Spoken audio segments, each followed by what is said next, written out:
Acababa de heredar $150,000,000 y corrí a casa para contárselo a mi esposa. Pero un grave accidente me llevó al hospital.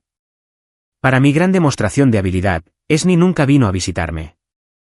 Cuando la llamé, me dijo que no tenía tiempo ni dinero para un perdedor. Días después, llegó con su nuevo esposo para burlarse de mí. Pero cuando me vio, gritó, «Dios mío, es mío». El sol de la mañana se deslizaba por la encimera de mi cocina como si estuviera haciendo una audición para un anuncio de mejoras para el hogar, todo dorado y prometedor. Lo miré de reojo a través de mi taza de café, esa con el desconchón en el asa que Marisa insistía en que tirara. Bueno, la broma es para ella, porque esa taza y yo hemos pasado por muchas cosas juntas y la lealtad significa algo para mí. Al parecer, más de lo que significa para ciertas personas que no nombraré, pero que riman con Clarissa. Iba por la mitad de mi segunda taza cuando mi teléfono empezó a vibrar como una avispa furiosa atrapada en un frasco. El identificador de llamadas mostraba a Richard Ale, abogado, con esa tipografía pretenciosa por la que probablemente pagó extra. Richard nunca llamaba antes del mediodía a menos que alguien estuviera muerto o a punto de hacerse mucho más rico. Como estaba bastante seguro de no estar muerto, aunque algunas mañanas, sinceramente, es una apuesta segura, pensé que, por una vez, podría ser una buena noticia. Buenos días, Richard, respondí, intentando sonar como un adulto responsable en lugar de alguien que acababa de pasar 10 minutos intentando recordar si me había cepillado los dientes. Por favor, dime que llamas porque alguien me dejó una pequeña fortuna y no porque Hacienda por fin haya decidido auditar mi cajón de calcetines. Su voz de abogado se escuchó al instante, suave y calculada, como si hubiera practicado este discurso frente al espejo. En realidad, es lo primero. La herencia de tu tío abuelo Bartolomé ya está liquidada. Eres el único beneficiario. Casi me atraganto con el café. ¿El tío abuelo Bartolomé? El tipo que me mandaba tarjetas de cumpleaños con billetes de $5 pegados con cinta adhesiva y firmas que parecían de un pollo borracho que había aprendido cursiva. ¿El viejo excéntrico del que todos hablaban en las reuniones familiares? ¿Algo sobre que era rico pero demasiado tacaño para demostrarlo? ¿Ese Bartolomé? Un momento, dije, bajando la taza antes de que pudiera dejarla caer y darle a Marisa otra razón para sermonearme sobre tener cuidado con los platos buenos. ¿Hablamos del tío Bart? El mismo tipo que usaba los mismos 3 suéteres uno tras otro y conducía ese Honda destartalado hasta que literalmente se desmoronó en la entrada de su casa. La risa de Richard tenía ese sonido particular que hacen los abogados cuando están a punto de cambiarte la vida por completo con una sola frase. Exactamente igual. Resulta que tu tío era un gran inversor. Bienes raíces, acciones, algunos movimientos sorprendentemente astutos en criptomonedas antes de que nadie supiera qué demonios era eso. El hombre tenía un patrimonio neto de poco más de $150 millones. El mundo se desplomó por un instante. Estoy hablando de un personaje de dibujos animados. Ojos desorbitados, mandíbula destrozada. $150 millones. Eso no es. Oye, por fin puedo permitirme el dinero del guacamole. Bueno, podría comprar una isla pequeña y aún me sobraría para contratar a alguien que me llevara el dinero de la compra. ¿Estás completamente seguro de que hablamos del Bartolomé correcto? Logré graznar. Porque el tipo que recuerdo una vez pasó 20 minutos en Acción de Gracias explicando por qué el ketchup de marca era una conspiración de la gran empresa de condimentos para estafar a los estadounidenses honestos. Lo he comprobado todo 3 veces, me aseguró Richard, y casi podía oír su sonrisa a través del teléfono. Certificados de nacimiento, registros de ADN, todo.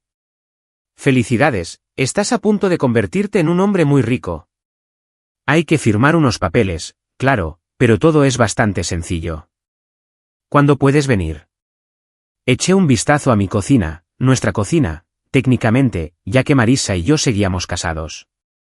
Aunque últimamente parecía más como si fuéramos compañeros de piso que a veces discutíamos sobre a quién le tocaba sacar la basura. La luz de la mañana iluminaba el salpicadero que ella había insistido en poner. Ese que costó más que mi primer coche y que, de alguna manera, conseguía parecer pretencioso incluso para ser de azulejos. ¿Qué tal esta tarde?, pregunté, ya reorganizando mentalmente mi día. Tenía una reunión con la cuenta de Henderson a las 11, Pero sinceramente, Henderson podía esperar. El hombre se ganaba la vida vendiendo seguros. Comprendería la importancia de las ganancias inesperadas y el papeleo que cambia la vida. Perfecto. Lo tendré todo listo para las 2. Y felicidades de nuevo. Tu tío estaría orgulloso. Siempre decía que eras el único sensato de la familia. Después de colgar, me quedé sentado un momento, mirando mi café como si tuviera respuestas. 150 millones de dólares. La cifra no dejaba de dar vueltas en mi cabeza como un pinball, negándose a sentarse en algo que pareciera real. Era el tipo de cosas que le pasaban a otras personas. Gente de películas, anuncios de lotería o esas historias de interés humano que pasan en las noticias cuando necesitan entre desastres políticos. Pensé en llamar a Marissa, pero algo me lo impidió. Quizás fue la forma en que puso los ojos en blanco ayer cuando mencioné que quería cambiar nuestros planes de vacaciones de un fin de semana largo en la playa a una semana completa en algún lugar con servicio de habitaciones. O quizás era que cada vez pasaba más tiempo trabajando hasta tarde con sus amigas del club de lectura, llegando a casa oliendo a vino caro y comentando cómo algunas personas sabían vivir. En cambio, agarré las llaves y decidí dar una vuelta. A veces, la mejor manera de procesar una noticia que te cambia la vida es ponerse al volante y dejar que tu subconsciente haga el trabajo pesado mientras tus manos se concentran en no chocar por detrás al idiota que tienes delante y que cree que los intermitentes son solo sugerencias. Las calles de Boston tenían su habitual encanto, mezcla de caos organizado y retrasos por las obras. Me encontré conduciendo sin rumbo. Pasé junto a la cafetería donde Marissa y yo tuvimos nuestra primera cita. Pasé la librería donde habíamos pasado incontables tardes de domingo. Pasé todos esos pequeños monumentos de una relación que últimamente parecía mantenerse unida por la costumbre y la terquedad, más que por el cariño real. Para cuando llegué a la oficina de Richard, ya había tomado una decisión. No iba a contarle a Marissa sobre la herencia de inmediato. No porque quisiera ocultarlo, sino porque quería ver cómo se desarrollaba esto. Llámalo intuición, llámalo paranoia, pero algo me decía que 150 millones de dólares estaban a punto de convertirse en una prueba de carácter muy interesante para todos a mi alrededor. Pensarlo me alivió el pecho, como si hubiera estado conteniendo la respiración durante meses sin darme cuenta. Tomé las llaves, con la intención de llegar a casa antes de comer y quizás encontrar la manera de contarle la noticia a mi esposa, sin que se desatara una conversación sobre coches nuevos y reformas en la cocina. Pero el destino, al parecer, tenía otros planes. A 2 cuadras del río Charles, justo después de esa cafetería pretenciosa que cobra $8 por lo que equivale a agua quemada con delirios de grandeza, un camión de reparto se saltó un semáforo en rojo. Y cuando digo se saltó, quiero decir que atravesó la intersección a toda velocidad como si le ofendieran las normas de tránsito y hubiera decidido organizar una rebelión de un solo camión contra la autoridad municipal. Apenas vi la mancha blanca y marrón. Algo sobre Amazon Prime, que me pareció profundamente irónico considerando que estaba a punto de recibir una dosis express de dolor y arrepentimiento. En un segundo, iba a toda velocidad en mi práctico sedán, ensayando mentalmente cómo le iba a contar a Marissa la fortuna del tío Bartolomé sin que ella empezara a planear de inmediato nuestra nueva vida como socialites bebedoras de champán. Al siguiente, el mundo se retorcía en una sinfonía de metal chirriante, cristales explotando y ese sonido particular que hacen los airbags al desplegarse, como un disparo envuelto en una funda de almohada. El cinturón de seguridad me cortó las costillas con el entusiasmo de un árbitro de boxeo interesado en el resultado. Sentía el pecho como si alguien hubiera decidido usarlo como instrumento de percusión en la peor banda de música del mundo. El airbag me impactó en la cara con la delicadeza de un portero de un antro en Nochevieja, llenándome la boca de ese extraño sabor químico que probablemente significaba que estaba inhalando sustancias que técnicamente no eran aptas para el consumo humano. El tiempo hizo eso en las emergencias, estirarse como caramelo un segundo y volver a su cauce como una goma elástica al siguiente. Recuerdo haber pensado, con una claridad asombrosa, que no era así como había planeado pasar el martes. Tenía una lista de cosas por hacer. Firmar los papeles de la herencia, pensar qué demonios iba a hacer con más dinero que Dios, tal vez comer en ese sitio del centro que sirve esos sándwiches que Marissa finge odiar, pero siempre roba la mitad cuando cree que no estoy mirando. En cambio, ahí estaba yo, colgado boca abajo en lo que antes era mi coche y que ahora era más bien una instalación de arte abstracto titulada ¿Qué pasa cuando la física se encuentra con un mal momento? Sentía la cabeza llena de bolas de algodón empapadas de arrepentimiento, y algo cálido y pegajoso me corría por la frente. Esperaba que fuera café de mi termo y no algo con mayor importancia médica. Las siguientes horas fueron un torbellino de sirenas, voces preocupadas y gente uniformada haciéndome preguntas que parecían a la vez increíblemente importantes y completamente inútiles. ¿Sabes qué fecha es? Martes, creo, a menos que haya estado inconsciente más tiempo del que siento. ¿Puedes mover los dedos? Sí, los 10, aunque los siento como si pertenecieran a otra persona. ¿Sabes a quién deberíamos llamar? Y ahí es donde la cosa se puso interesante, porque la respuesta obvia era Marissa, mi amada esposa desde hace 3 años, pero algo me hizo dudar. Quizás fue la forma en que me miró esa mañana cuando mencioné dar un paseo en coche, como si fuera un invitado un poco molesto que se había quedado demasiado tiempo. O quizás fue como se había comportado últimamente, tan distraída e irritada, como si estuviera esperando algo mejor. En cualquier caso, les di su número e intenté no pensar demasiado en por qué sentía que la molestaba al casi morir en un accidente de coche. El hospital era justo lo que se esperaba. Luces fluorescentes que hacían que todos parecieran extras de una película de zombies, ese olor peculiar que es mitad desinfectante y mitad desesperación, y enfermeras que habían visto suficiente de la fragilidad humana como para desarrollar esa compasión profesional, que resulta a la vez reconfortante y ligeramente aterradora. Mi enfermera, Penélope, era de esas personas sensatas que probablemente podría haber dirigido todo el hospital ella sola si se lo hubieran pedido amablemente. «Qué suerte estar viva», dijo, comprobando mis 4 con la eficiencia que sugería que ya lo había hecho 1.000.000 de veces. El conductor del camión salió ileso. A veces así son las cosas, a la física no le importa la justicia. Pasé el primer día recuperando y perdiendo la consciencia, bajo la influencia de oleadas de analgésicos que me ablandaban los nervios.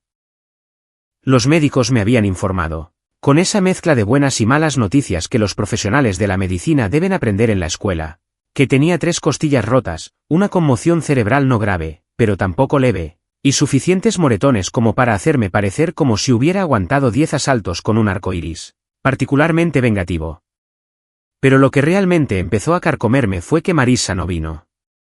Ni ese día, cuando yacía allí con aspecto de muñeco de pruebas de choque en una demostración de seguridad particularmente agresiva, ni al día siguiente, cuando las enfermeras no paraban de preguntar si venía alguien de visita y yo no dejaba de excusarme por lo ocupada que estaba con el trabajo.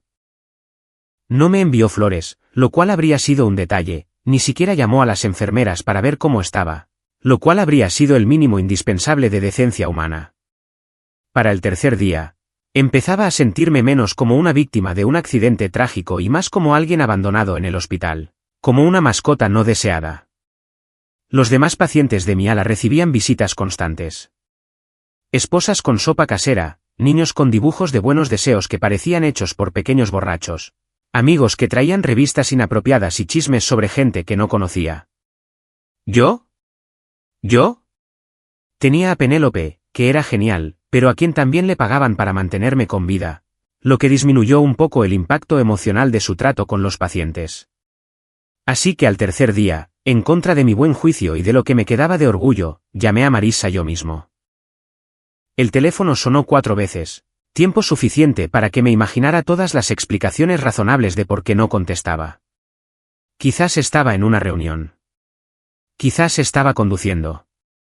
Quizás estaba en la ducha, o en el supermercado, o lidiando con alguna emergencia personal que hizo que mi experiencia cercana a la muerte pareciera trivial en comparación. Pero cuando por fin contestó, su voz era fría, ni preocupada, ni aliviada, ni siquiera especialmente sorprendida de saber de su marido, que llevaba casi 3 días inconsciente. Simplemente fría, como si yo fuera un teleoperador que la hubiera pillado cenando. No tengo tiempo ni dinero para una fracasada en una cama de hospital, dijo, y casi podía oírla examinándose las uñas por el teléfono. No me vuelvas a llamar. Las palabras me impactaron más que el camión, y ese camión había golpeado bastante fuerte, así que eso es decir algo. Me quedé allí tumbado, mirando las placas del techo, que conste, no se habían vuelto más interesantes en los últimos 3 días, preguntándome si alguna vez la había conocido de verdad. ¿Siempre había sido así y yo estaba demasiado ocupado enamorando como para darme cuenta? ¿O había cambiado algo? Algún cambio fundamental que se me había escapado mientras estaba ocupado construyendo la vida que creía que ambos deseábamos? Penélope debió notar mis puños apretados porque apareció junto a mi cama con esa mirada particular que ponen las enfermeras cuando están a punto de darme una combinación de consejo médico y sabiduría para la vida. ¿Todo bien, cariño?, preguntó, ajustándome la frente con manos expertas. Quería decirle que no. Definitivamente no estaba nada bien. Mi esposa acababa de informarme que estaba prácticamente muerto para ella a menos que pudiera demostrar mi viabilidad financiera. En cambio, simplemente negué con la cabeza e intenté aparentar que no estaba sufriendo un colapso emocional total, con una bata de hospital que no cerraba bien por la espalda. Descansa, dijo Penélope, dándome una palmadita en el hombro con esa autoridad amable que sugería que ya conocía este tipo de desamor. A veces, las peores lesiones no son las que se ven en una radiografía. A la mañana siguiente, me desperté sintiéndome como si me hubiera atropellado un camión, lo cual, técnicamente hablando, era bastante acertado. Pero no era solo el dolor físico lo que me hacía mirar las placas del techo como si de repente fueran a reorganizarse en algo más entretenido.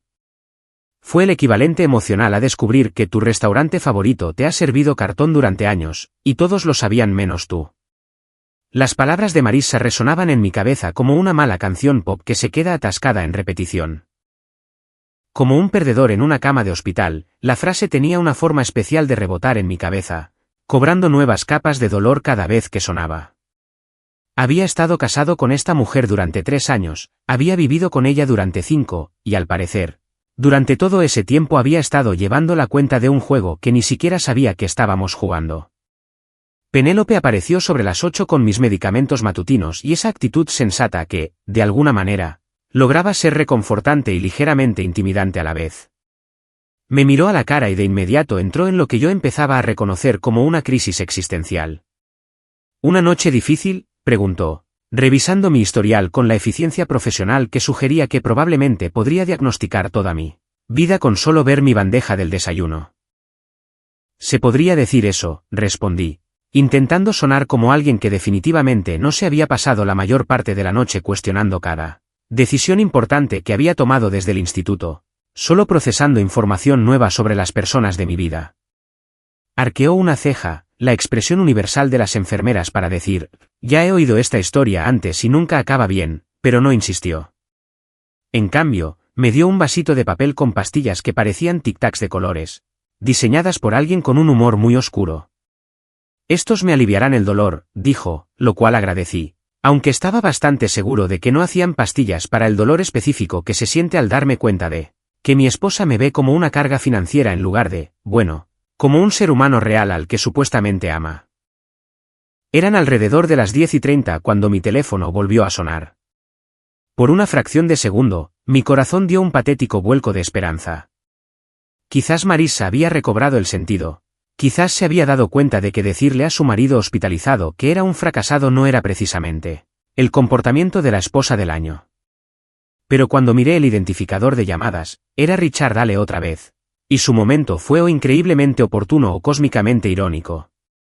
¿Cómo te sientes?, preguntó, y noté una preocupación genuina en su voz, más de la que había percibido en mi esposa. Como si me hubieran usado de piñata en una fiesta infantil particularmente agresiva, dije. Pero estoy vivo, lo que aparentemente me da ventaja. Me enteré del accidente. Lo siento mucho. Si necesita posponer el papeleo, podemos. No. Lo interrumpí, sintiéndome de repente más decidido que en días. De hecho, creo que necesito que me firmen esos papeles más que nunca. ¿Cuándo puedes llegar? Hubo una pausa, y casi podía oír el cerebro de abogado de Richard dando vueltas. Puedo estar allí en 1 hora. ¿Estás seguro de que puedes con esto? Es mucha documentación, y con tu lesión en la cabeza. Richard, dije. Nunca he estado más seguro de nada en mi vida. Trae los papeles. Llegó 53 minutos después, con la misma carpeta de cuero y la expresión de alguien que se esforzaba por no parecer que estaba visitando la escena de un crimen. Había traído café, un café bueno. No la bazofia de hospital que sabía colada en calcetines viejos de gimnasio. Y una caja de donas de ese sitio del centro que cobra cantidades irrisorias por lo que parece masa frita con delirios de grandeza. Pensé que quizá necesitaría comida de verdad, dijo, acomodándose en la silla de visitas que parecía diseñada por alguien que nunca se había sentado en una. La cocina de hospital no es precisamente conocida por ser moralmente estimulante. Tomé una dona glaseada con arce y le di un mordisco que sabía a civilización y esperanza. Richard, necesito preguntarte algo y necesito que seas completamente sincero conmigo. Asintió, sacando los papeles con eficacia demostrada. Vaya. Cuando el tío Bartolomé me dejó este dinero, ¿me puso alguna condición? ¿Algún requisito sobre cómo lo usaría? ¿O con quién lo compartiría? ¿O qué clase de persona debo ser para merecerlo? Richard levantó la vista de los documentos, su expresión pasó de profesional a algo más personal. Ninguna condición. De hecho, fue muy específico al respecto. Dijo, y cito, el chico tiene una buena cabeza y un corazón decente. Haga lo que haga con él, será lo correcto. Mi comentario ingenioso, cualquiera que fuera, que tenía preparado. Probablemente algo sobre cómo estaba mejorando la vida de Marisa de maneras que yo claramente no podía. Pero entonces ocurrió algo hermoso. Sus ojos se abrieron como platos como si acabara de ver un fantasma. O tal vez como si acabara de darse cuenta de que se había equivocado de aula el primer día de clases y estuviera a punto de hacer un examen sorpresa sobre un tema que nunca había estudiado. El color se le esfumó de la cara más rápido que el agua por el desagüe de una bañera, y soltó palabras que, al parecer, lo sorprendieron tanto a él como a todos los demás en la sala. Dios mío, es mi director ejecutivo. El silencio que siguió fue tan absoluto que se podría haber oído caer un alfiler en el estacionamiento 3 pisos más abajo. Era el tipo de silencio que usan las películas justo antes de que todo le salga espectacularmente mal a alguien. La pausa dramática antes de que el universo decida darnos una lección muy costosa con consecuencias. La sonrisa de Marisa no solo flaqueó. Se derrumbó por completo, como un castillo de naipes en medio de un huracán. Vi su rostro pasar por 17 expresiones diferentes en 3 segundos, a medio camino entre la de un ciervo deslumbrado y la de alguien que acaba de darse cuenta de que ha estado jugando al póker con las cartas boca arriba toda la partida. En cuanto mi mente captó la situación, me di cuenta de que Evan Marlove era uno de mis altos ejecutivos en Aldrich Innovations, la misma empresa que había construido durante la última década a partir de una idea a medio hacer y una oficina en el sótano que olía a pizza rancia y sueños rotos. Reportaba a mi vicepresidente, Marcus, y había asistido a innumerables reuniones donde mi nombre figuraba en cada contrato, cada decisión importante, cada informe trimestral que le mantenía con las luces encendidas y sus trajes caros guardados en el armario. Evan era el tipo que siempre se reía un poco de más con mis chistes durante las reuniones de la junta, el que enviaba esos correos electrónicos cuidadosamente redactados que lograban ser a la vez obsequiosos y vagamente condescendientes. Era lo suficientemente competente como para conservar su puesto, pero no lo suficientemente ambicioso como para ser una amenaza, lo que lo convertía en el empleado de gestión intermedia perfecto para manejar las cuentas que requerían a alguien capaz de seguir instrucciones sin ser creativo.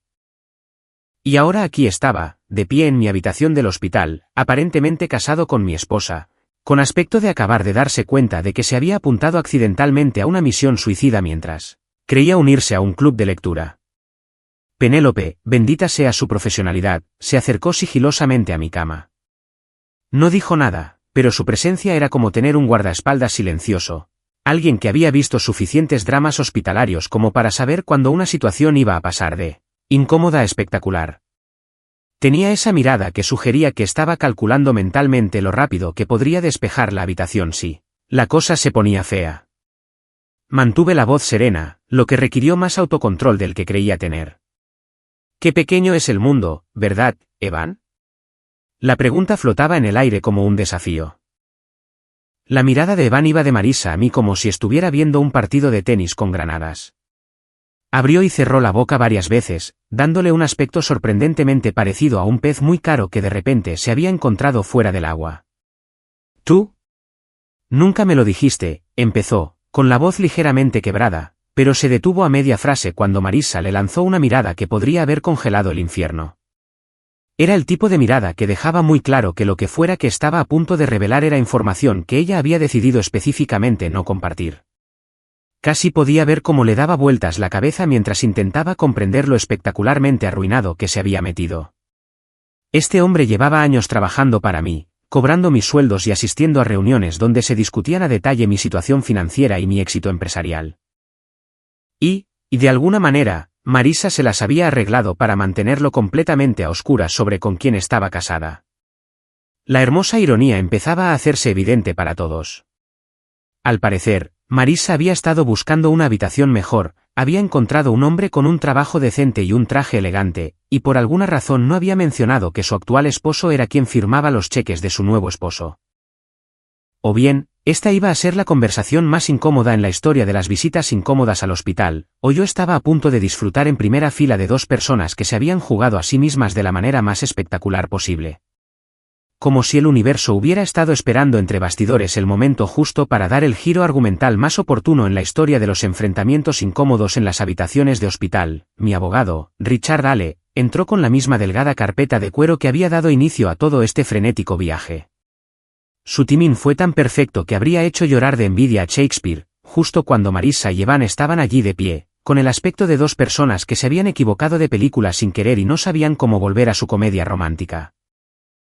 Richard tenía ese andar de abogado tan particular que sugiere que está acostumbrado a entrar en habitaciones donde su presencia alegra mucho a la gente o les arruina el día por completo.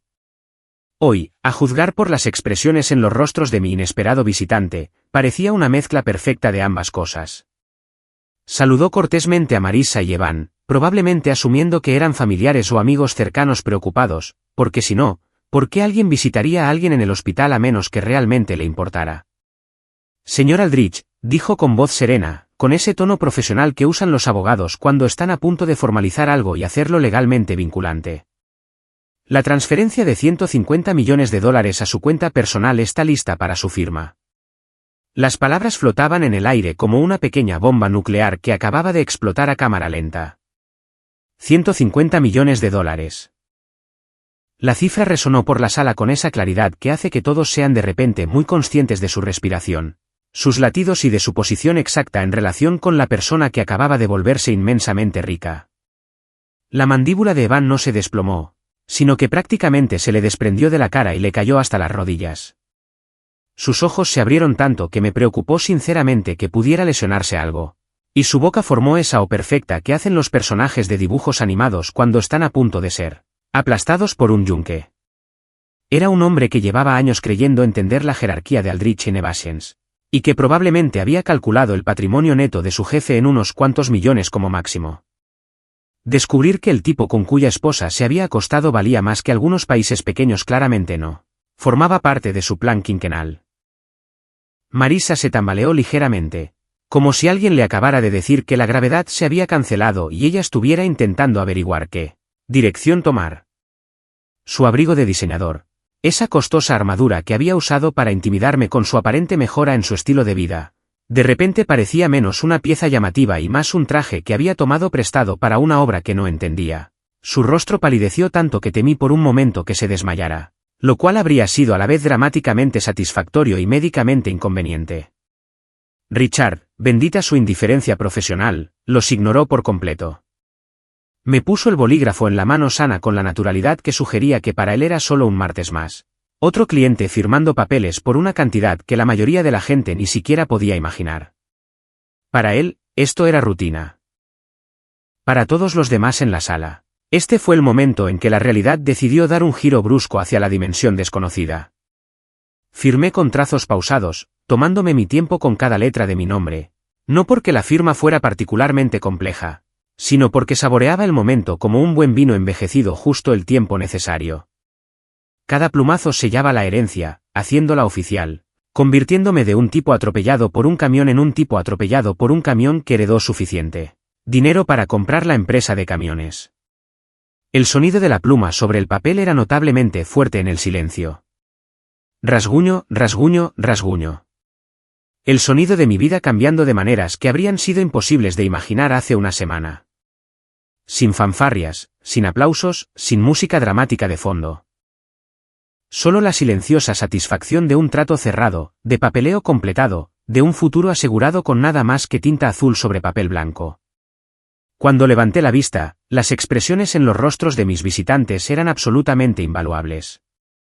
Evan parecía estar experimentando una especie de crisis existencial en tiempo real, su rostro oscilaba entre la incredulidad, el pánico y lo que parecían ser las primeras etapas de un colapso matemático mientras intentaba calcular exactamente cuánto se había jodido. Era un hombre que probablemente ganaba bastante dinero, 6 cifras, tal vez 6 cifras bajas, y de repente se dio cuenta de que había estado jugando a las casitas con la esposa de alguien que podría comprar su vida entera como un error de redondeo. La cara de Marissa era aún mejor. Me miraba como si acabara de revelar que en secreto era un mago, un extraterrestre o una combinación de ambos. La mujer que me había dicho que no tenía tiempo ni dinero para un perdedor postrado en una cama de hospital estaba descubriendo que ese perdedor en cuestión valía más dinero del que probablemente había soñado en sus fantasías más ambiciosas. Prácticamente podía ver cómo giraba su cabeza, el rápido recálculo de todo lo que creía saber sobre nuestra relación, nuestro futuro y su reciente decisión de ascender de categoría. Me miraba como si fuera un billete de lotería que hubiera tirado sin mirar los números, solo para descubrir después que valía más que el PIB de varias naciones pequeñas. Richard terminó de organizar sus papeles con una eficiencia demostrada, completamente inconsciente de que acababa de hacer la revelación más dramáticamente perfecta en la historia de los conflictos matrimoniales. Los fondos deberían estar disponibles en su cuenta en 24 horas, dijo, cerrando el maletín de golpe con un sonido que pareció devolver a todos a la realidad. El silencio que siguió fue el tipo de silencio que se produce justo antes de que alguien empiece a gritar o a reír a carcajadas. Era el sonido de dos personas que se daban cuenta de que habían estado jugando a un juego en el que no entendían las reglas, lo que estaba en juego ni, al parecer, quiénes eran los otros jugadores. La tormenta de arrepentimiento y cálculo de Evan se reflejaba en su rostro. Era un hombre que de repente comprendía que su ascenso romántico se había convertido en una catástrofe profesional de proporciones épicas. Había pasado de creer que había ganado la lotería a darse cuenta de que había comprado accidentalmente un billete para su propio suicidio profesional. ¿Y Marissa? Su expresión era peor que el arrepentimiento o el pánico. Era pura incredulidad, convertida en algo que parecía como si estuviera saboreando algo increíblemente amargo y no supiera cómo parar. Estaba mirando al hombre más rico que había conocido, y resultaba ser el marido al que había abandonado en una cama de hospital porque no había tenido el éxito suficiente para sus estándares. Después de que Richard empacó su maletín y se marchó con un gesto cortés, completamente ajeno a que acababa de detonar una bomba nuclear financiera en lo que había empezado como una visita rutinaria al hospital, el silencio en mi habitación era tan denso que podría haberlo cortado con un bisturí. Era el tipo de silencio que se produce justo antes de que alguien sufra una crisis nerviosa o empiece a tomar malas decisiones, presa del pánico y la desesperación. Marissa fue la primera en recuperarse, porque claro que lo hizo. Era una mujer que probablemente había estado calculando su próximo paso incluso antes de que se secara la tinta de mi firma. Se aclaró la garganta con esa confianza fingida que se usa cuando se intenta convencer a sí misma, tanto como a los demás, de que tiene la situación bajo control. Bueno, dijo, con ese tono de voz que sugería que estaba a punto de intentar venderme algo que definitivamente no quería comprar. Esto cambia las cosas, ¿verdad? La miré con lo que esperaba fuera la expresión de alguien ligeramente curioso por la espectacular tontería que estaba a punto de soltar. Porque, siendo sinceros, después de decirme que no tenía tiempo para un perdedor en una cama de hospital, después de aparecer con su aparente nuevo marido, después de pasar la última semana tratándome como si fuera una factura médica inoportuna que no podía pagar, ahora iba a intentar encontrar una solución. ¿De verdad?, pregunté, con la voz tan neutral como la de Suiza en tiempos de guerra. Sigo siendo el mismo que estaba aquí hace 5 minutos. Sigo atropellado por el mismo camión. Sigo con la misma bata de hospital increíblemente moderna que no cierra bien por detrás. Se acercó un paso a mi cama y noté que su abrigo de diseñador temblaba ligeramente, ya sea por los nervios, la emoción o la repentina comprensión de que acababa de desaprovechar lo que podría haber sido la mayor oportunidad financiera de su vida. No lo sabía. Probablemente los tres. Deberíamos hablar, dijo, mirando significativamente a Evan, que seguía allí de pie con cara de haber sido atropellado por su propia camioneta y trataba de averiguar por dónde estaba el hospital. En privado. Sobre nosotros. Sobre nuestro futuro. La palabra nosotros flotaba en el aire como un mal olor que nadie quería reconocer, pero que no podía ignorar. Era Rich, quien me había dicho literalmente que no la volviera a llamar hacía apenas unos días. La misma persona que me había dicho que no tenía tiempo ni dinero para alguien en mi situación, ahora estaba de repente muy interesada en hablar de nuestro futuro mutuo. Nuestro futuro. Repetí, saboreando cada palabra como si estuviera saboreando vino recién avinagrado. Es curioso, porque la última vez que lo vi, dejaste bastante claro que no tenías tiempo para mí. ¿Algo sobre que soy un perdedor? ¿Tumbado en una cama de hospital? ¿Te suena? Su rostro experimentó varios cambios de color interesantes, pasando del rosa de la vergüenza al rojo de la culpa. Estaba disgustado, dijo, lo cual era posiblemente la explicación más inadecuada para una crueldad desgarradora que jamás había escuchado. No estaba pensando con claridad. Ya sabes cómo me pongo cuando estoy estresada. De hecho, dije, sintiendo que una sonrisa se dibujaba en mis labios, creo que estabas pensando con mucha claridad. Probablemente la vez que has pensado con más claridad sobre nuestra relación en años. Evan por fin recuperó la voz, aunque sonó más como un graznido que como un discurso. Quizás deberíamos irnos, sugirió, tirando de la manga de Marissa como un niño intentando que su madre se vaya de una tienda antes de que lo avergüence aún más. Esto parece una conversación privada. No, quédate, dije, indicándole que se quedara donde estaba. Esto también te afecta, ¿verdad? Al fin y al cabo, parece que ahora estás casado con mi esposa. Eso nos convierte prácticamente en familia. La expresión de pánico que cruzó el rostro de Evan fue absolutamente hermosa. Era un hombre que empezaba a comprender que su aventura romántica se había convertido en una pesadilla profesional que probablemente requeriría abogados, departamentos de recursos humanos y posiblemente protección de testigos. Mira, dijo Marissa, con ese tono adulador que usan para convencerte de que lo negro es blanco. Y deberías agradecer la corrección. Aquí todos somos adultos. Podemos encontrar una solución. Llegar a un acuerdo que funcione para todos. Dejé sus palabras flotando en el aire un momento, saboreando la audacia de lo que sugería. Un acuerdo. Como si yo fuera un negocio que pudiera negociar para volver a cerrar, en lugar de un ser humano al que había abandonado en una cama de hospital porque no era lo suficientemente viable económicamente para sus estándares. ¿Sabes qué, Marissa?, dije, con la voz aún tranquila, pero con un tono cortante que podría haber cortado el cristal. Creo que deberíamos mantener tu evaluación original de la situación. ¿Qué quieres decir? O sea, tenías razón la primera vez. No tienes tiempo para un fracasado postrado en una cama de hospital, y yo no tengo tiempo para alguien que solo me quiere cuando le conviene o le conviene. Su rostro pasó de la esperanza a la desesperación tan rápido que fue como ver a alguien caer de un precipicio en tiempo real. No es justo, dijo, posiblemente la cosa más ridícula que alguien había dicho en una sala que ya había batido varios récords de declaraciones ridículas. No puedes juzgar toda nuestra relación con una sola llamada. Una sola llamada. Me reí, y me sentí bien al reír, aunque todo seguía doliendo. Marissa, esa llamada fue la conversación más sincera que hemos tenido en años. Por fin me dijiste exactamente lo que pensabas de mí, de nosotros, de nuestro matrimonio. ¿Por qué querría retractarme?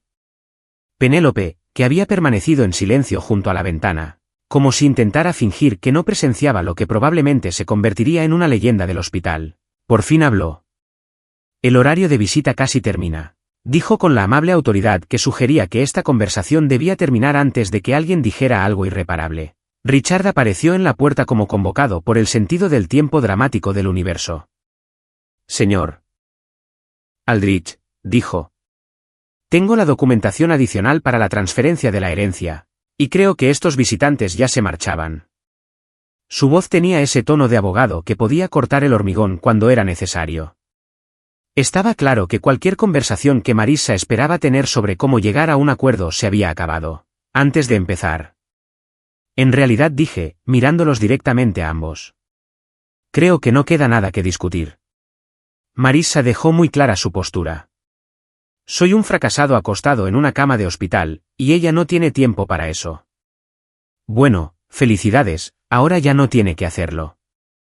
Richard se hizo a un lado con una eficiencia experta, sosteniendo la puerta abierta de una manera que era a la vez educada y terminante. Los asuntos del señor Aldrich ya no son asunto tuyo, dijo, y sus palabras tenían el peso de una firmeza legal. Al cerrarse la puerta tras ellos, oí a Penélope susurrar, «Qué suerte tener vida, qué suerte haberme librado de esa». Casi sonreí. Casi. 2 días después, mi mejor amigo Jordan me recogió del hospital en su destartalado Honda Civic, que había tenido mejores décadas y probablemente ya era considerado un objeto antiguo. Jordan era uno de esos chicos que había sido mi amigo desde la universidad, cuando ambos éramos unos inútiles y pensábamos que los fideos ramen eran un alimento legítimo. Me acompañó durante los años de vacas flacas, cuando construí Aldrich Nevations desde mi sótano, durante mi compromiso con Marissa, al parecer, durante mi espectacular humillación pública y mi experiencia cercana a la muerte. «Tienes un aspecto horrible», dijo alegremente mientras me ayudaba a subir al asiento del copiloto, que estaba sujeto con cinta adhesiva y lo que parecía ser pura fuerza de voluntad. «Pero tienes un aspecto horrible y una historia muy interesante que contar». Le había contado a Jordan a grandes rasgos, la herencia, la visita al hospital de mi esposa y su supuesto nuevo esposo, todo el desastre de telenovela en el que se había convertido mi vida. Pero Jordan era el tipo de amigo que entendía que a veces uno necesita procesar las cosas en tiempo real, preferiblemente mientras se muda indefinidamente mientras alguien más conduce. «Ha sido una semana rara», admití, viendo pasar a Boston por la ventanilla del copiloto. Todo parecía diferente, como si alguien hubiera ajustado el contraste de la realidad y yo todavía estuviera aprendiendo a enfocar bien la vista. «Raro, por decirlo de alguna manera», dijo Jordan, mientras se dirigía al tráfico con la confianza despreocupada que da conducir por la misma ruta durante 15 años. Hacerse rico y divorciarse en la misma semana debe ser un récord. Recorrimos las conocidas calles de Back Bay, pasando por las cafeterías, boutiques y restaurantes carísimos que a Marissa siempre le habían encantado. Este era el barrio al que ella había insistido en que nos mudáramos, cuando yo ganaba bien, pero no de maravilla, cuando vivir aquí representaba éxito, pero no necesariamente riqueza. Era curioso lo diferente que se veía todo ahora que sabía que probablemente podría comprar media manzana si me apetecía. Mi casa adosada estaba en la calle Marlborough como si hubiera estado esperando a que volviera y recordara quién era antes de que todo se complicara. La compré 3 años antes de que Marissa y yo nos casáramos, cuando solo éramos yo y una hipoteca que parecía desorbitada. Los suelos de roble me habían dado la bienvenida, como a un viejo amigo, y ahora me daban la misma bienvenida mientras Jordan me ayudaba a entrar. La casa se sentía diferente sin la presencia de Marissa llenando los espacios entre los quieters, pero no de forma solitaria, sino más bien con la tranquilidad satisfecha de una biblioteca o una librería de primera. Sus cosas habían desaparecido, obviamente, aunque no supe si se las había llevado antes o después de nuestra confrontación en el hospital. En cualquier caso, el lugar se sentía más mío que en meses.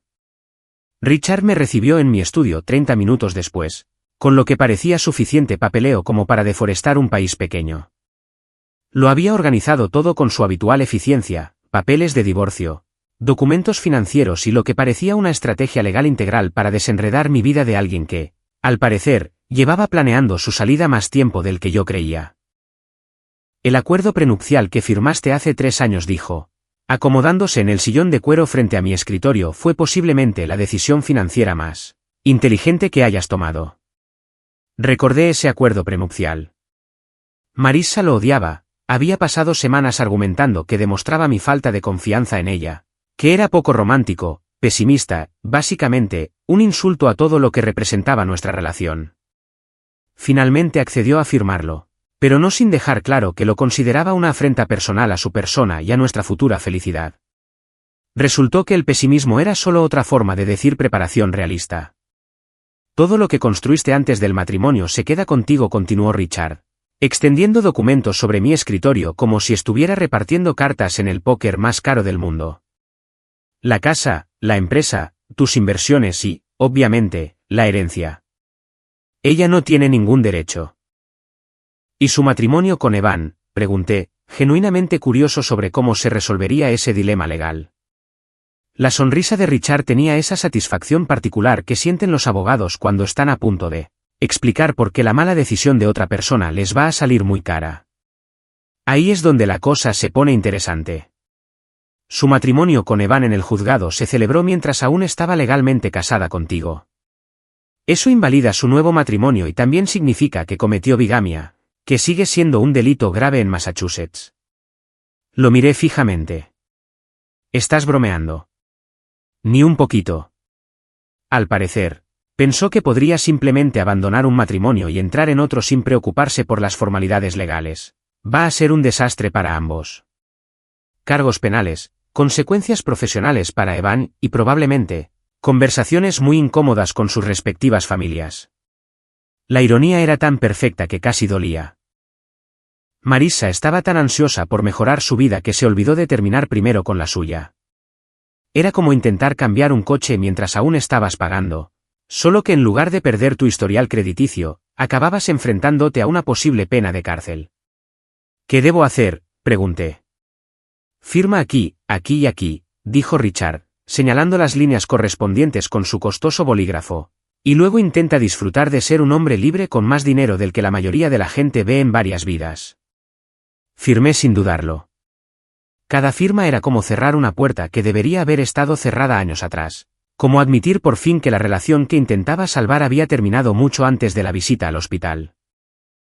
Quizás había terminado la primera vez que Marissa comentó sobre cómo algunas personas sabían vivir, o la primera vez que puso los ojos en blanco ante mi idea de una noche perfecta, o quizás simplemente se había desangrado lentamente entre 1000 pequeñas heridas de decepción e incompatibilidad. Hay una cosa más, dijo Richard mientras recogía los papeles. Evan presentó su renuncia a Ulrich en Evasions esta mañana. Con efecto inmediato. Sin explicación, sin periodo de transición. Solo un correo electrónico de una línea a recursos humanos indicando que se marchaba por motivos personales. Casi sentí lástima por él. Casi. Había sido un empleado aceptable, nunca espectacular, pero tampoco activamente dañino. Pero acostarse con la esposa de tu jefe, aunque no supieras que lo era el tipo de cambio de carrera que generalmente terminaba con actualizar tu perfil de LinkedIn y tener conversaciones muy incómodas con posibles empleadores. ¿Alguna noticia de Marissa?, pregunté, aunque no estaba seguro de querer saber la respuesta. Nada oficial, aunque me enteré por ahí de que la han visto en varias vinotecas de la ciudad, aparentemente esperando a alguien que nunca aparece. Esa noche, Jordan me ayudó a instalarme de nuevo en casa. Pedimos pizza en el restaurante de la esquina, el bueno, no el elegante que Marissa siempre había preferido, y nos sentamos en mi cocina a charlar de todo y de nada mientras Boston brillaba tras mis ventanas. Por primera vez en meses, quizá años, me sentí exactamente donde debía estar. Lo primero que hice con la herencia del tío Bartolomé no fue lo que la mayoría de la gente probablemente habría esperado de alguien que se había vuelto inmensamente rico de la noche a la mañana. No compré un yate que pudiera albergar un pequeño pueblo, ni un coche deportivo que costara más que las casas de la mayoría, ni tomé un vuelo en primera clase a algún lugar exótico donde pudiera beber cócteles carísimos mientras contemplaba mi recién descubierta superioridad financiera. En cambio, decidí reconstruir, no solo mi casa, sino todo lo que importaba. Las renovaciones empezaron con las ventanas. Las antiguas estaban bien, funcionaban perfectamente, de esas que cumplen su función sin ser molestas. Pero quería unas nuevas, grandes y bonitas, que dejaran entrar más luz y que el lugar pareciera abrirse a posibilidades que ni siquiera había imaginado. Quería ventanas que no solo me mostraran el mundo exterior, sino que me hicieran sentir parte de él, en lugar de simplemente observar desde detrás de un cristal que había visto décadas mejores. El techo fue el siguiente paso, porque hay una profunda satisfacción en saber que lo que te protege del mal tiempo es sólido y confiable, y no se sostiene con esperanzas y reparaciones de emergencia cada vez más caras. Llevo 2 años posponiendo la obra del techo, en parte por el costo y en parte porque Marissa tenía otras prioridades para nuestro presupuesto de mejoras del hogar. Prioridades que generalmente implicaban hacer que la casa se viera más impresionante a quienes no nos caían bien. Pero lo que realmente cambió las cosas fue la cocina. Siempre había querido una cocina de chef, no porque fuera un genio culinario, sino porque me encantaba la idea de tener un espacio donde mis amigos pudieran reunirse mientras yo cocinaba, donde se pudieran hacer negocios con un café y una buena comida, donde la habitación misma se sintiera como una invitación a vivir en lugar de simplemente existir. La cocina anterior había sido perfectamente adecuada, pero lo adecuado ya no era lo que buscaba. La nueva cocina era una maravilla, encimeras de mármol que se sentían sólidas al tacto. Una estufa que parecía capaz de cualquier cosa, desde un desayuno tranquilo hasta una cena para 20 personas.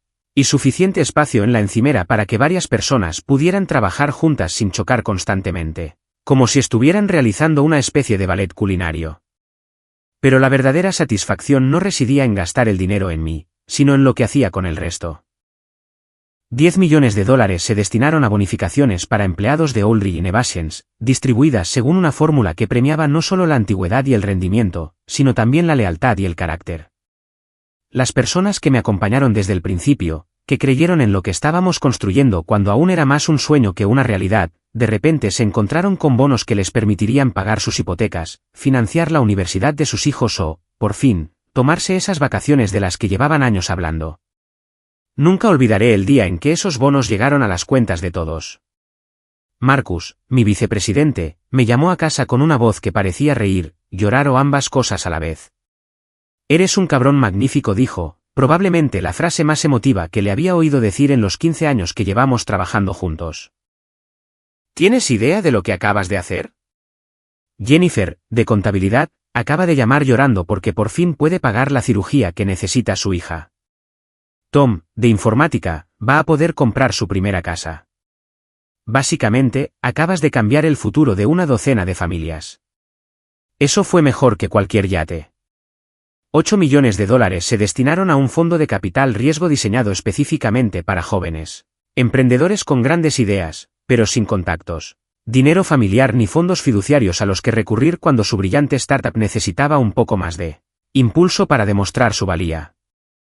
Recordé lo que se sentía creer en algo que nadie más podía ver aún. Saber que tenías algo valioso pero no tener los recursos para mostrárselo al mundo. Si podía ser el puente entre grandes ideas y grandes oportunidades para personas que me recordaban a mi yo de joven, me parecía dinero bien invertido. La iniciativa para personas sin hogar recibió $2 millones, canalizados a través de 3 organizaciones diferentes que investigué a fondo para asegurarme de que el dinero llegara a quienes más lo necesitaban. No solo albergues y comedores populares, aunque eran importantes, sino también programas de capacitación laboral, servicios de salud mental y el tipo de apoyo integral que podía ayudar a las personas a reconstruir sus vidas en lugar de simplemente sobrevivirlas. Se sentía bien usar el dinero del tío Bartolomé para cosas importantes, cosas que lo habrían enorgullecido. Había pasado toda su vida acumulando riqueza discretamente mientras todos asumían que solo era un viejo excéntrico con un dudoso sentido de la moda. Resulta que había estado jugando el juego más largo posible, construyendo algo que pudiera sobrevivirlo y marcar una verdadera diferencia en el mundo. Mientras tanto, las consecuencias de las pésimas decisiones de Marissa y Evan estaban proporcionando lo que Jordan llamaba el mejor entretenimiento gratuito de Boston. Evan había renunciado a Aldrich Innovations sin mediar palabra, solo con un correo electrónico de una sola línea a recursos humanos que probablemente estableció un récord de brevedad profesional.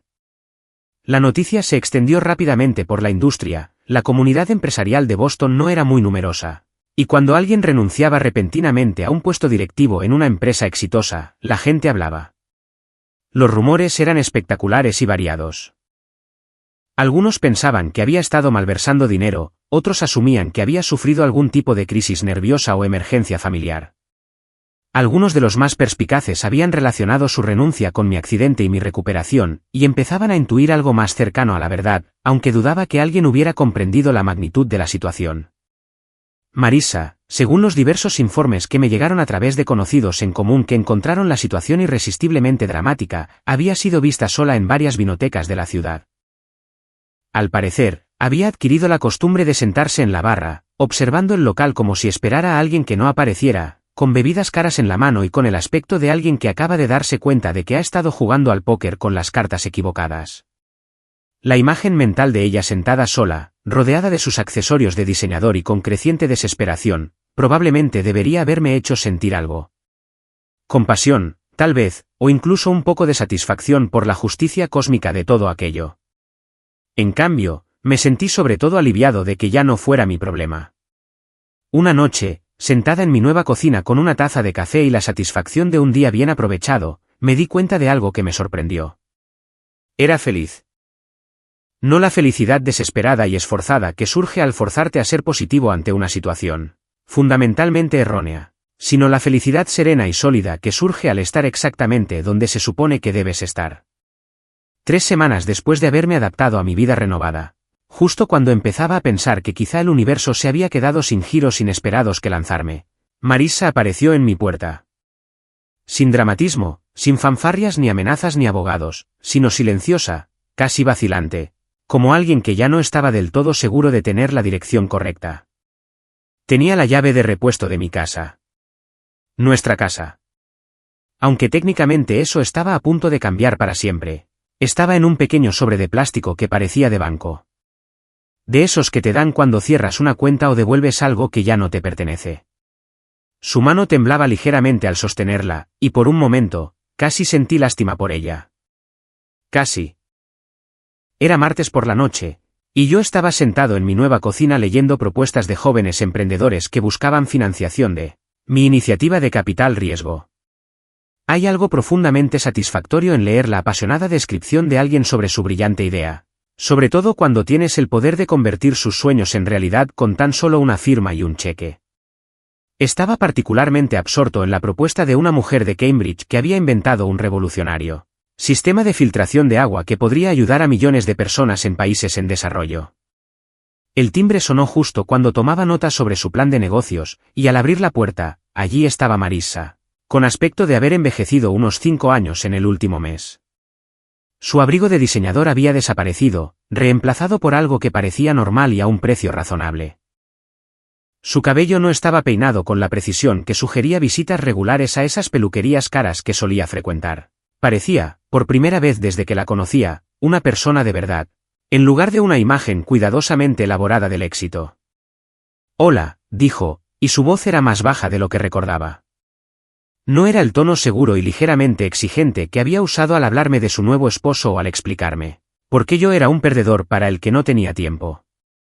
Era la voz de alguien que había pasado las últimas semanas aprendiendo lecciones muy costosas sobre las consecuencias y la realidad.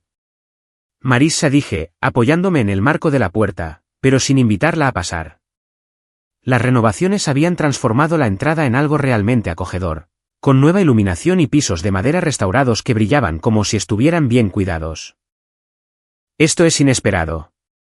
Su mirada recorrió las mejoras visibles, la pintura nueva, la iluminación mejorada, la sensación general de que esta era una casa donde alguien realmente quería vivir, no solo un lugar para guardar muebles caros y tensiones matrimoniales sin resolver. La vi haciendo cálculos, intentando calcular cuánto habían costado las renovaciones y qué significaba eso para mi situación financiera. La casa se ve bien, dijo, y había algo en su voz que podría ser sincero agradecimiento o arrepentimiento. Es difícil saberlo con Marissa. Siempre se le había dado bien usar sus emociones para varios propósitos a la vez. Gracias, dije. Jordan me ayudó a elegir los colores de la pintura. Resulta que tiene un gusto sorprendentemente bueno para alguien que conduce un coche que se mantiene firme con cinta adhesiva y optimismo. Casi sonrió, lo cual fue peor que si se hubiera mantenido fríamente formal. La casi sonrisa sugería que recordaba cuando nos reíamos juntos, cuando las cuestionables decisiones de vida de Jordan eran algo que nos unía en lugar de evidenciar las enormes diferencias en nuestras prioridades y valores. Te devolví la llave, dijo, levantando el sobre de plástico como si fuera una ofrenda de paz o tal vez una bandera de rendición. Pensé que podrías quererla. Te lo agradezco. Dije, tomando el sobre. La llave pesaba más de lo debido, cargada con el simbolismo de los finales y la silenciosa satisfacción de recuperar algo que siempre había sido mío, aunque de todas formas planeaba cambiar las cerraduras. Se estremeció un poco al oír eso, como si la idea de quedarse encerrada para siempre fuera peor que todo lo demás, lo cual era interesante porque sugería que una parte de ella esperaba un final diferente para esta historia. ¿Puedo preguntarte algo?, dijo, y por primera vez desde que apareció, me miró directamente en lugar de examinar las renovaciones, estudiar sus zapatos o fijarse en algún punto por encima de mi hombro. ¿Claro, lo sabías? ¿Sobre el dinero? Cuando nos casamos, ¿ya sabías que ibas a heredar todo eso?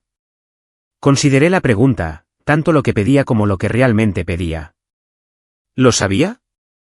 ¿Y si lo sabía, se lo estaba ocultando deliberadamente? ¿Era nuestro matrimonio una especie de prueba elaborada que ella había reprobado? Había estado ocultando información que podría haber cambiado por completo su visión de nuestra relación y nuestro futuro. No. Dije, y era la verdad. Me enteré el día del accidente. El abogado del tío Bartolomé llamó esa mañana. Iba de camino a firmar los papeles cuando el camión de reparto decidió redecorar mi coche. Absorbió esta información como quien intenta resolver un rompecabezas que cambia cada vez que cree tener las piezas en el orden correcto.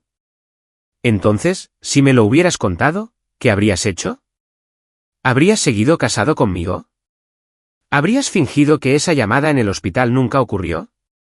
¿Habrías cancelado tu boda con Evan y habrías vuelto a fingir que éramos felices? Las preguntas flotaban en el aire entre nosotros como el humo de un incendio que ya había quemado la casa. No respondió de inmediato, lo cual probablemente fue la respuesta más sincera que pudo haber dado. Ambos sabíamos que el dinero habría cambiado su comportamiento, pero no habría cambiado quién era ella en esencia ni qué deseaba en esencia. Cometí errores, dijo finalmente, y admitirlo pareció costarle algo importante. Grandes. Ya lo sé. Sí, estuve de acuerdo.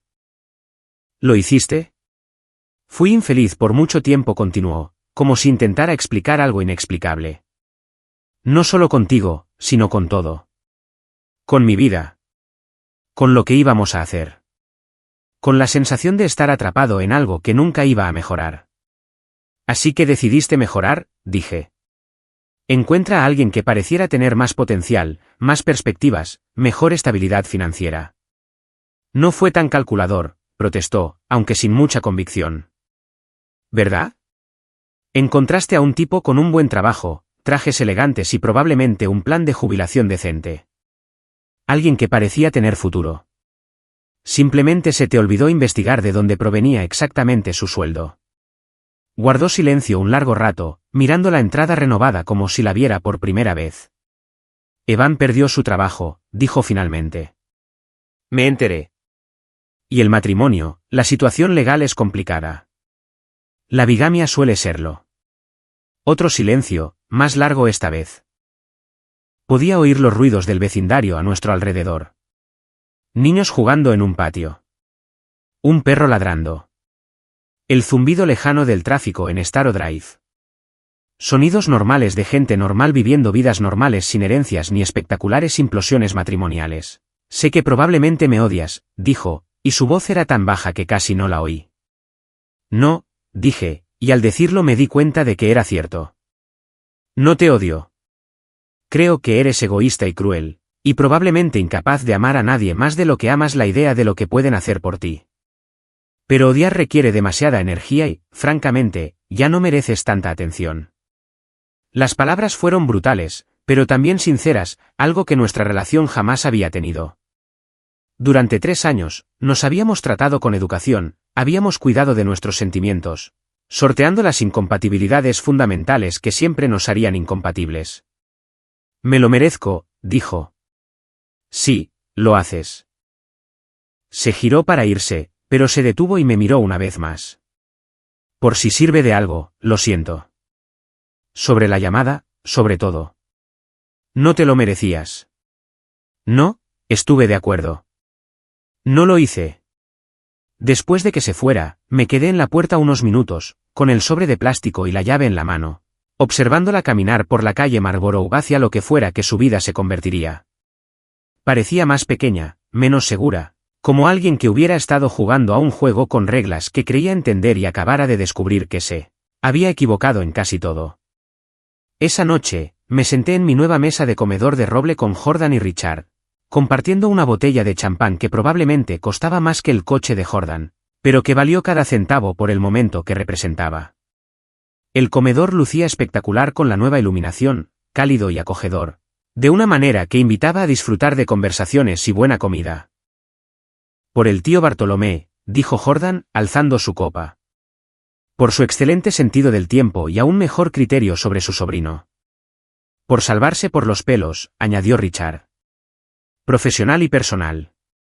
Por nuevos comienzos, dije, y chocamos nuestras copas con la satisfacción que da sobrevivir a algo que podría haberte destruido y descubrir que eres más fuerte de lo que creías. Afuera, Boston brillaba con las luces de 8 millones de personas viviendo sus propias vidas complicadas, cometiendo sus propios errores, aprendiendo sus propias lecciones costosas sobre el amor, el dinero y la diferencia entre lo que quieres y lo que realmente necesitas. Por dentro, sentí algo que no había experimentado en años, la satisfacción serena y sólida que proviene de ser exactamente quien se supone que debes ser, exactamente donde se supone que debes estar, con las personas perfectas alrededor de tu mesa. El dinero era bueno, obviamente. 150 millones de dólares abrieron puertas y crearon posibilidades con las que la mayoría de la gente solo podía soñar. Pero el verdadero tesoro no era la herencia, sino la libertad. La clase de libertad que el dinero puede amplificar y realzar, pero que solo el respeto propio puede comprar. Pensé en el tío Bartolomé, amasando su fortuna discretamente mientras todos asumían que era solo un viejo excéntrico que desconocía el valor de un buen sastre. Él había comprendido algo que a mí me llevó 35 años y una experiencia cercana a la muerte descubrir. Que lo más valioso que puedes tener no es el dinero, ni las propiedades, ni los símbolos de estatus, sino la certeza absoluta de que no necesitas la aprobación de nadie para vivir la vida que quieres. Mientras terminábamos el champán y Jordan empezaba a contar historias cada vez más ridículas sobre sus últimas aventuras amorosas, me di cuenta de que así era como se sentía la felicidad. No esa felicidad desesperada y aferrada que depende de la validación de los demás o de que las circunstancias externas se alineen a la perfección, sino la profunda e inquebrantable que surge de saber quién eres y estar completamente bien con esa persona. La herencia me había dado libertad financiera, pero la traición de Marissa me había dado algo aún más valioso, la certeza de que era capaz de sobrevivir a cualquier cosa. De que podía construir algo significativo a partir de los escombros de lo que creía que era mi vida.